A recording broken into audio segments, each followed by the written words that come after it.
So this is part one of Therese of Lisieux and my reflections on the COVID-19. Last Lent I was giving this course on Therese and it was interrupted by the lockdown. So I never got to finish the final part, and the people who had attended so enthusiastically never got to hear the final bit. So I hopefully get to give the whole outline this time round in a series of podcasts. I was moved to revisit this material in the light of the pandemic and to review the living and dying of Therese, to see what light she could throw on our experience of lockdown and physical and social restriction, suffering and coping with illness. But in order to get onto that, I guess it's necessary to give an overview of her life and to situate her in history and in France, especially before she entered the strict enclosure of the Carmelite convent and lived in a community, an unheated convent, with a community of 22 other women. She came from a loving family in Normandy. Both parents worked for a living. Her father, Louis, was a watchmaker, and her mother, ZELIE, was a lace maker. Both had a deep traditional Catholic faith. Both had sought to enter religious life when they were younger.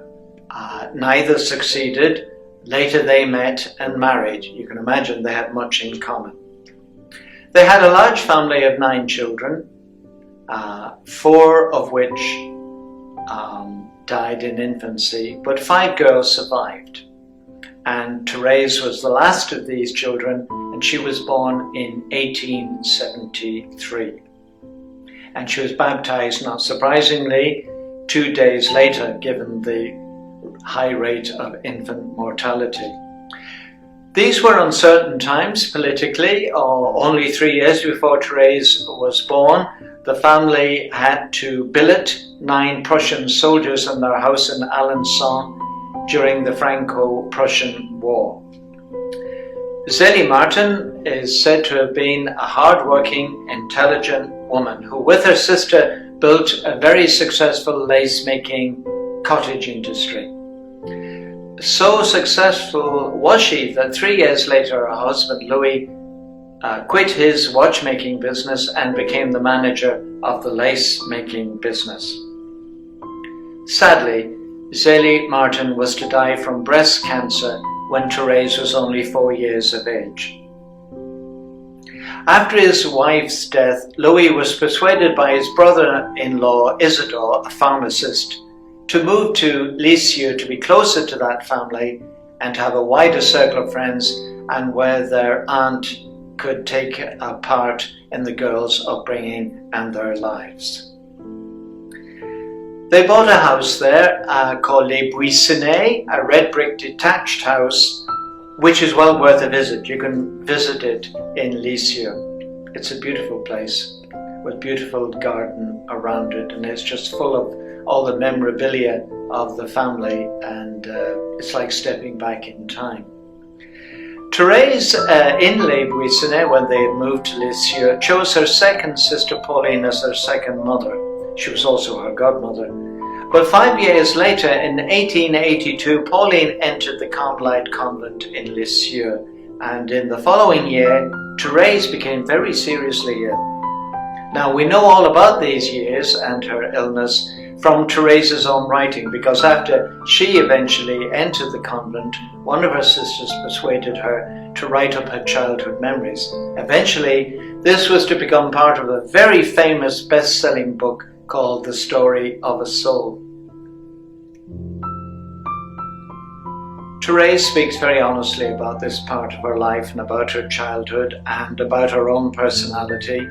She speaks about her spiritual journey, her desire to follow God, but also her immaturity and growing pains. A little later during this time, Mary, her second sister, her older sister I should say, she also entered the convent. Therese was unhappy at the little convent school she went to, and after a while she was taught privately at home. At 13, she speaks of having a conversion experience one Christmas. That would be in 1886. And thereafter, she felt she stopped being childish and touchy and rapidly developed a deep spiritual relationship with Jesus and a great care for souls. She lost her nervousness and scrupulosity and gained great self-confidence. At Pentecost the following year, she asked her father for permission to enter the Carmelite convent herself at the age of 15. We can only imagine what that cost her father, his little queen as he called her. Now during this time and leading up to this time, as I said, she became involved in working in herself with prayer and penance, praying for the conversion of others. One of her famous causes was a criminal, notorious criminal, she must have read the newspapers, of a guy called Pranzini, who was sentenced to be executed. And she really prayed that he would turn to God before he died and be converted. There was a chaplain in the prison who accompanied him to the scaffold, but Pranzini would have nothing to do with the chaplain prior to reaching the scaffold. However, on the scaffold, he asked the priest would he approach with the crucifix, and he kissed the figure of Christ on the cross. And Therese took this as a very definite, direct sign from God that he had heard her prayers and that Pranzini was converted. 1887 proved to be a very busy year for Therese. She approached the local bishop for permission to enter the Carmelite convent. He was very hesitant and said he would think about it. And then she went with her father and her sister Celine on a pilgrimage to Rome with a group from the town, from the diocese. And they were warned when they came to Rome and were due to have a papal audience, they were warned by the Monsignor in charge, don't approach the Holy Father. But of course, Therese being Therese, she broke through the crowd. She got on her knees at the feet of Leo XIII, and she asked him permission to enter the Carmel at the age of 15. Now, the Pope didn't give a direct answer. He very diplomatically said, well, if it was God's will, we'd see what would happen and how things would work out. So Therese had plenty of initiative and plenty of courage, and she did enter the convent in 1888. The following year, she took the habit, became a novice, and began her novitiate. 1 month later, her father had a complete nervous breakdown and was institutionalized for 3 years. We can only guess the effect on Therese and what people inside the convent and outside the convent were thinking and saying. There's a famous mystic, Adrienne von SPEYR, a Swiss doctor, years later, remarked about this episode of Therese's life, that entering the convent, she could have become a very conceited, proud person because a confessor told her that she'd never committed a serious sin in her life.